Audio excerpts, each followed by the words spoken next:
You know, it all starts with a user frustrated clicking sign in on the team's free login page. The loading animation, it just loops endlessly.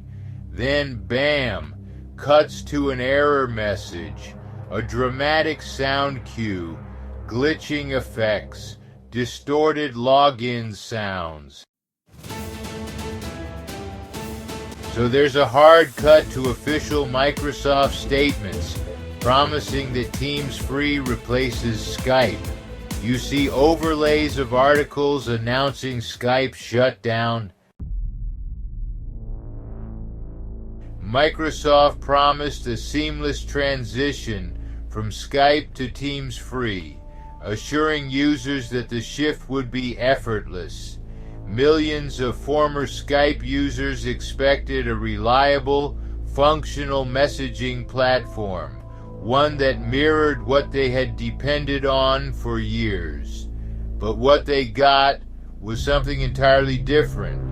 Teams Free, the so-called replacement for Skype, exists only in marketing materials.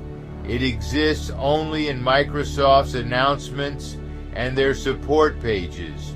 But in reality, no one, not a single verified user, has managed to log in successfully. And that fact alone raises questions about whether Teams Free was ever intended to work in the first place. Let's take a moment to understand the scale of this issue. Skype was not just another chat app. It was an integral part of global communication. It was used for secure messaging, video calls, and even verification codes for website security. At its peak, Skype had over 300 million monthly users, and even as Microsoft phased it out, it still had millions depending on it. Microsoft's announcement of Skype's retirement came with a promise that Teams Free would serve as a direct replacement. But what happens when the replacement is nothing more than a login page, leading to an endless loop of failure? In countless online discussions, people have attempted to log into Teams Free, only to be blocked at every step. Every supposed download link loops back to the business version of Teams. The login system appears incapable of recognizing former Skype users. And perhaps most shockingly, there isn't a single verified report of successful access. If Teams Free were a real product, an actual functioning service, it would have users. It would have reviews, it would have tutorials. Instead, it has nothing. Just a vague promise and endless frustration. So why does this matter? Because Microsoft shutting down Skype without a functional replacement isn't just an inconvenience. It's a breach of trust. Millions of users relied on Skype to receive text verification codes, secure their accounts, and communicate internationally. The sudden shutdown means those services are now effectively broken for former users who were promised a seamless migration.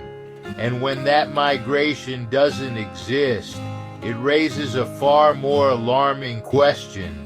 Was Microsoft ever truly planning to offer Teams Free to consumers, or was it just a marketing ploy? The deception deepens when you examine Microsoft's authentication infrastructure.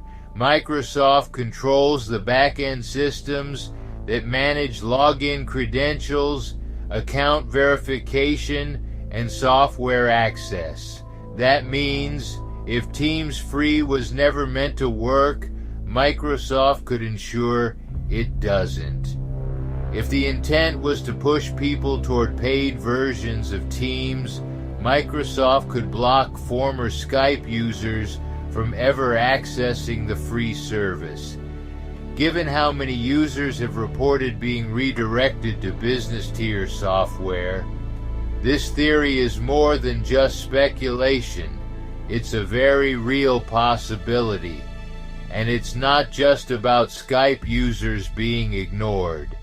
Microsoft has a pattern of phasing out consumer-friendly services in favor of business-focused alternatives, locking casual users out of software they once relied on. Skype was available to everyone, while Teams is primarily marketed for enterprise users. The Teams free login failure fits neatly into Microsoft's broader strategy, removing free consumer tools and replacing them with subscription-based services. That means millions of Skype users weren't just given a broken transition, they were pushed toward paid models whether they wanted them or not.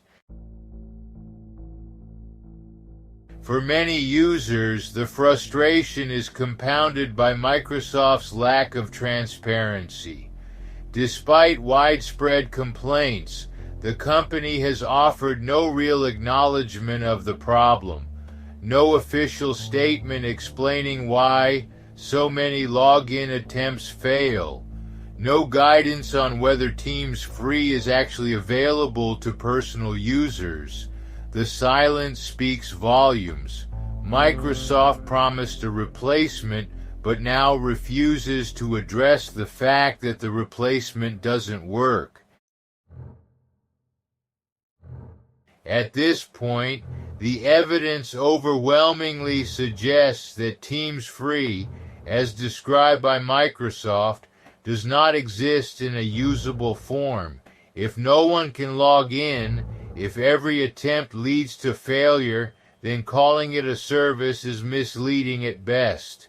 Microsoft may have used Teams Free as nothing more than a placeholder, a way to justify killing Skype without offering a true alternative. That raises serious concerns about consumer deception. If Microsoft cannot provide proof of a functioning service, then it must be held accountable for misleading millions of former Skype users. Microsoft's increasing focus on data collection and forced system changes also adds another layer to this issue. Users have reported Teams attempting to override telemetry settings, enabling data tracking even when disabled. That kind of behavior aligns with Microsoft's broader approach: aggressive data collection, intrusive software changes, and limited user control. If Teams Free isn't even functional, then why does it try to adjust security settings? This question becomes even more concerning when viewed alongside Microsoft's history of limiting gaming hardware compatibility, embedding proprietary software into Bethesda games, and pushing forced updates onto consumer devices. It all adds up to a troubling reality. Microsoft's vision for its ecosystem isn't about user convenience or seamless communication. It's about control. It's about pushing users into lockdown environments where Microsoft dictates what software you use, how you access services, and whether you can opt out of tracking. And with Teams Free, it seems that Microsoft has taken this philosophy to an extreme by advertising a product that as of now may not even function at all. If you've attempted to use Teams Free, share your experience in the comments.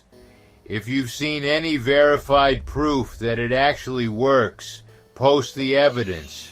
But if you, like millions of others, have been stuck in endless login loops, redirected to business software, or simply left without answers, then help spread the word. Microsoft must be held accountable for this deception, and until they provide actual proof of a working service, Teams Free remains nothing more than a broken promise.